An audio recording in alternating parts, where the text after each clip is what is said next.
السلام علیکم دوستو، اسٹوڈیو ون کی ایک اور دینی، علمی اور معلوماتی ویڈیو میں آپ سب کو خوش آمدید۔ دوستو، ترکی کے دارالحکومت استنبول میں بنا ہوا ٹوپ کاپی میوزیم پوری دنیا میں اپنی ایک شہرت رکھتا ہے۔ اس میوزیم میں نبی کریم صلی اللہ علیہ وآلہ وسلم اور کئی جید اصحاب رسول صلی اللہ علیہ وآلہ وسلم سے منسلک تبرکات کو بڑی ہی حفاظت اور نفاست کے ساتھ رکھا گیا ہے۔ ہر سال کتنے ہی مسلمان ان تبرکات کو دیکھنے کی نیت لیے ترکی کا رخ کرتے ہیں۔ مسلمانوں میں عام طور پر ٹوپ کاپی میوزیم ہی ان تبرکات کے لیے مشہور ہے، مگر آج میں آپ کو ایک اور ایسی جگہ کے بارے میں بتاؤں گا کہ جہاں نبی کریم صلی اللہ علیہ وآلہ وسلم سے منسلک کچھ دیگر تبرکات کو سنبھال کر رکھا گیا ہے۔ یہ جگہ بھی ترکی کے دارالحکومت استنبول ہی میں واقع ہے اور یہ ایک بے حد خوبصورت مسجد ہے جسے مسجد ہرکا شریف کہا جاتا ہے۔ اس مسجد کو نبی کریم صلی اللہ علیہ وآلہ وسلم کے ہرکا مبارک کے نام پر رکھا گیا ہے۔ ہرکا کے لفظی معنی جبے کے ہیں۔ اس جبہ مبارک کو رسالت مآب صلی اللہ علیہ وآلہ وسلم نے اپنے جسم اطہر پر زیب تن فرمایا۔ اس کے علاوہ اس مسجد ہرکا شریف میں دیگر کئی تبرکات بھی موجود ہیں جن کے بارے میں ہم آپ کو اس ویڈیو میں تفصیلاً آگاہی فراہم کریں گے۔ ویڈیو میں آگے بڑھنے سے پہلے میں آپ سب دوستوں سے یہ گزارش کرتا ہوں کہ اگر آپ نے ابھی تک ہمارے اس چینل کو سبسکرائب نہیں کیا تو برائے مہربانی سبسکرائب کے بٹن پر کلک کر دیں اور ساتھ بنے بیل کے آئیکن کو بھی پریس کر دیں۔ سب سے پہلے بات کرتے ہیں مسجد ہرکا شریف کی۔ یہ مسجد خلافت عثمانیہ کے دور میں تعمیر کی گئی۔ خلافت عثمانیہ کے 31ویں سلطان عبد المجید نے 1847 میں اس مسجد کی بنیاد رکھی۔ 4 سال کے عرصے کے بعد یعنی کہ 1851 میں اس پروقار مسجد کی تعمیر مکمل ہوئی۔ اس مسجد کے ایک حصے کو اس خاندان کے لیے وقف کر دیا گیا ہے جن کے پاس نسل در نسل نبی کریم صلی اللہ علیہ وآلہ وسلم کا ہرکہ مبارک چلا آ رہا تھا۔ مسجد کا ایک حصہ نمازیوں کے لیے وقف ہے جبکہ ایک حصے میں گیلری ہے کہ جہاں رسالت مآب صلی اللہ علیہ وآلہ وسلم کا ہرکہ مبارک اور دیگر تبرکات کو رکھا گیا ہے۔ گیلری والا حصہ صرف اور صرف رمضان المبارک میں عام زائرین کے لیے کھولا جاتا ہے۔ رمضان المبارک کے پہلے جمعۃ المبارک سے لے کر آخری جمعے یعنی کہ جمعۃ الوداع تک یہ گیلری والا حصہ کھول دیا جاتا ہے تاکہ زیادہ سے زیادہ مسلمان اپنے رسول محمد بن عبداللہ صلی اللہ علیہ وآلہ وسلم کے پاک اور بابرکت ہرکہ مبارک کی زیارت کر سکیں۔ ایک قلیل وقت ہونے کے باوجود مسلمانوں خصوصاً ترکوں کی ایک بہت بڑی تعداد اس ہرکہ مبارک یا جبہ مبارک کی زیارت حاصل کرنے کے لیے مسجد ہرکا شریف کا رخ کرتی ہے۔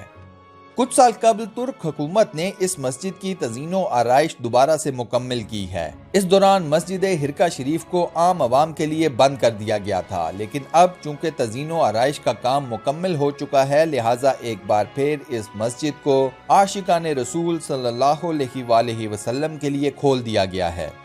نبی کریم صلی اللہ علیہ وآلہ وسلم کے اس ہرکہ مبارک کی اپنی ایک عظیم تاریخ ہے۔ ہرکے کو ہم عام زبان میں قمیض بھی کہہ سکتے ہیں۔ رسالت مآب صلی اللہ علیہ وآلہ وسلم کا یہ ہرکہ مبارک 59 یا 59 نسلوں سے حضرت اویس کرنی رحمۃ اللہ علیہ کے خاندان میں چلا آ رہا ہے۔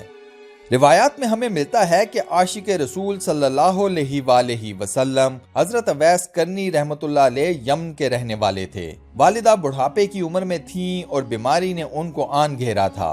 حضرت اویس کرنی رحمۃ اللہ علیہ کو نبی کریم صلی اللہ علیہ وآلہ وسلم کی زیارت مبارک حاصل کرنے کا ایک جنون تھا، لیکن والدہ کی بیماری ان کی راہ میں رکاوٹ بن جاتی۔ ایک مرتبہ انہوں نے مدینہ منورہ کی طرف سفر کر ہی لیا مگر جب مدینہ منورہ پہنچے تو معلوم ہوا کہ نبی کریم صلی اللہ علیہ وآلہ وسلم اپنے صحابہ کے ساتھ غزوہ تبوک کے لیے جا چکے تھے۔ حضرت اویس کرنی رحمۃ اللہ علیہ نے 1-2 دن مدینہ منورہ میں رسول اللہ صلی اللہ علیہ وآلہ وسلم کا انتظار کیا لیکن ملاقات کی سعادت نہ حاصل کر سکے۔ والدہ کی بیماری بھی ذہن میں تھی، چنانچہ آپ واپس مدینہ منورہ سے یمن کی طرف لوٹ گئے۔ اس موقع پر حضرت اویس کرنی رحمۃ اللہ علیہ بے تحاشا روئے۔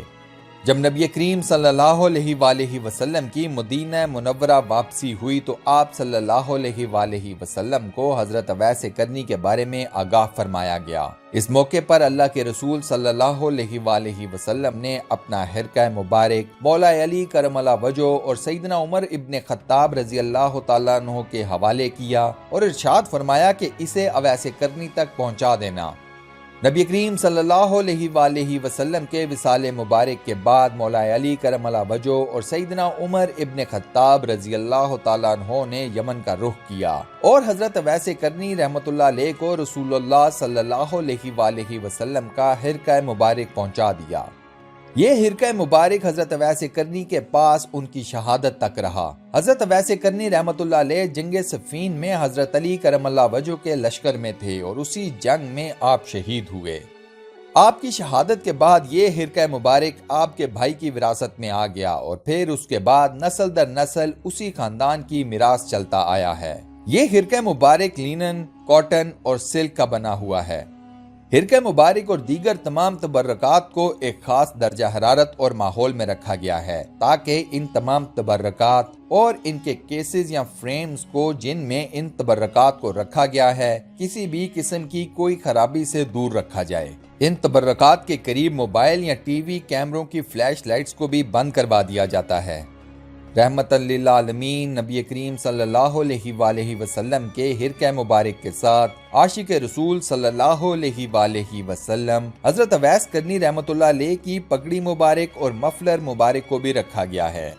سیدنا اویس کرنی رضی اللہ تعالیٰ عنہ وہ واحد مسلمان ہیں کہ جنہوں نے کبھی نبی کریم صلی اللہ علیہ وآلہ وسلم کا دیدار مبارک نہ حاصل کیا تھا، لیکن اس کے باوجود علماء کرام کی ایک بہت بڑی تعداد ان کو صحابی رسول صلی اللہ علیہ وآلہ وسلم ہی تحریر کرتی ہے۔ اسی وجہ سے کئی اسلامی کتب میں سیدنا اویس کرنی کے نام مبارک کے ساتھ رضی اللہ تعالیٰ عنہ لکھا اور پڑھا جاتا ہے۔ مسجد حرکہ شریف میں نبی کریم صلی اللہ علیہ وآلہ وسلم کی بنیان مبارک کو بھی رکھا گیا ہے۔ رسالت مآب صلی اللہ علیہ وآلہ وسلم اس بنیان مبارک کو اپنے حرکہ مبارک کے نیچے زیب تن فرماتے تھے۔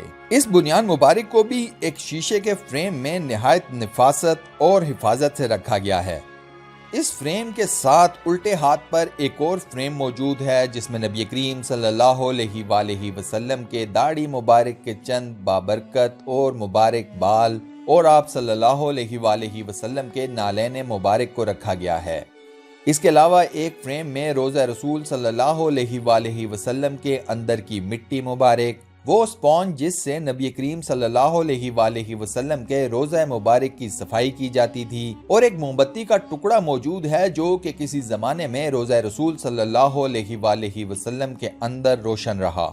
اس کے بعد ایک فریم میں بیت اللہ کے غلاف مبارک کے مختلف رنگوں کے ٹکڑے رکھے گئے ہیں۔ بیت اللہ کے اندرونی حصوں پر بنی ویڈیو میں نے آپ کو یہ بات بتائی تھی کہ خانہ کعبہ پر مختلف ادوار میں مختلف رنگوں کے غلاف مبارک چڑھائے جاتے تھے اور یہ ٹکڑے انہی غلافوں کے ہیں۔ اس کے بعد ایک فریم میں ان جھاڑوؤں کو رکھا گیا ہے جن سے ایک زمانے میں بیت اللہ کے اندرونی حصوں کی صفائی کی جاتی تھی۔ اس کے علاوہ مسجد نبوی صلی اللہ علیہ وآلہ وسلم کے مختلف ڈیزائنز کو بھی رکھا گیا ہے۔ ایک فریم میں نبی کریم صلی اللہ علیہ وآلہ وسلم کی لحد مبارک کی پاک مٹی کو بھی ایک چھوٹی سی ڈبیا میں رکھا گیا ہے۔ ان تمام تبرکات کے علاوہ اس گیلری میں خلافت عثمانیہ کی بھی کئی یادگاروں کو حصہ دیا گیا ہے جن میں اس دور کے خطوط اور نقشے شامل ہیں۔ تاریخ کی کتب کا مطالعہ کیا جائے تو ہمیں یہ بات معلوم پڑتی ہے کہ ترکی کے دارالحکومت استنبول کی ایک بڑی وجہ شہرت یہ تبرکات رہی ہیں۔ خلافت عثمانیہ ان تمام تبرکات کو بے حد اہمیت دیتی تھی۔ 15ویں صدی میں سلطان مراد اول نے شام اور مصر کی سرزمینوں کو فتح کر کے جب ان کو خلافت عثمانیہ کا حصہ بنایا تبھی ٹوپ کاپی میوزیم اور مسجد حرکہ شریف میں موجود تمام تبرکات کو شام اور مصر سے استنبول منتقل کر دیا گیا۔ اسی دور میں مکہ مکرمہ اور مدینہ منورہ کے تمام مقدس مقامات کی چابیاں بھی سلطان مراد اول کے سپرد کر دی گئیں۔ رسالت مآب صلی اللہ علیہ وآلہ وسلم سے وابستہ کوئی بھی چیز کسی مسلمان کے لیے کس قدر محبوب ہے اس کا اندازہ آپ ابو داؤد کی اس حدیث مبارکہ سے لگا لیں۔ اس حدیث شریف کے راوی ایک انصاری صحابی حضرت اسید بن خزیر رضی اللہ تعالیٰ عنہ ہیں۔ آپ کا تعلق بنو اوس سے تھا اور ثقیفہ بنی ساعدہ کے موقع پر آپ نے نہ صرف مہاجرین کا ساتھ دیا بلکہ سیدنا ابوبکر صدیق رضی اللہ تعالیٰ عنہ کو خلافت کی منتقلی میں بھی ایک بہت اہم کردار ادا کیا۔ آپ رضی اللہ تعالیٰ عنہ فرماتے ہیں کہ ایک مرتبہ ایک انصاری شخص لوگوں کو لطیفے اور کرتب دکھا کر ہنسا رہا تھا۔ نبی کریم صلی اللہ علیہ وآلہ وسلم نے اس شخص کی پسلی پر ایک چھڑی سے ہلکی سی ضرب لگائی تو وہ انصاری بولا، اے اللہ کے رسول صلی اللہ علیہ وآلہ وسلم، میں اس کا بدلہ لوں گا۔ آپ صلی اللہ علیہ وآلہ وسلم نے ارشاد فرمایا کہ بے شک تم اپنا بدلہ لے سکتے ہو۔ اس پر اس انصاری شخص نے جواب دیا، مگر اے اللہ کے رسول صلی اللہ علیہ وآلہ وسلم، آپ نے تو قمیض زیب تن فرما رکھی ہے اور میں نے نہیں۔ نبی کریم صلی اللہ علیہ وآلہ وسلم نے جب یہ جواب سنا تو اپنی قمیض مبارک کو اتار دیا۔ اس انصاری شخص نے فوراً سے نبی کریم صلی اللہ علیہ وآلہ وسلم کے جسم اطہر کو چومنا شروع کر دیا اور کہا، اے اللہ کے رسول صلی اللہ علیہ وآلہ وسلم، بس میں صرف یہی چاہتا تھا۔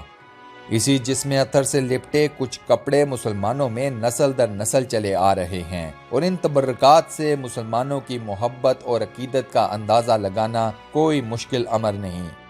میری رب کعبہ سے خصوصی دعا ہے کہ مجھے، آپ کو، ہم سب کو ان مقدس تبرکات کی زیارت نصیب فرمائیں، آمین۔ دوستو کمنٹ سیکشن میں آمین لکھ کر اس دعائے خیر کا حصہ ضرور بنیں اور صدقہ جاریہ کمائیں۔ اس ویڈیو کو لائک اور اپنے واٹس ایپ، فیس بک، ٹویٹر اور دیگر سوشل میڈیا اکاؤنٹس پر شیئر کرنا مت بھولیے گا۔ جزاک اللہ۔ اللہ حافظ۔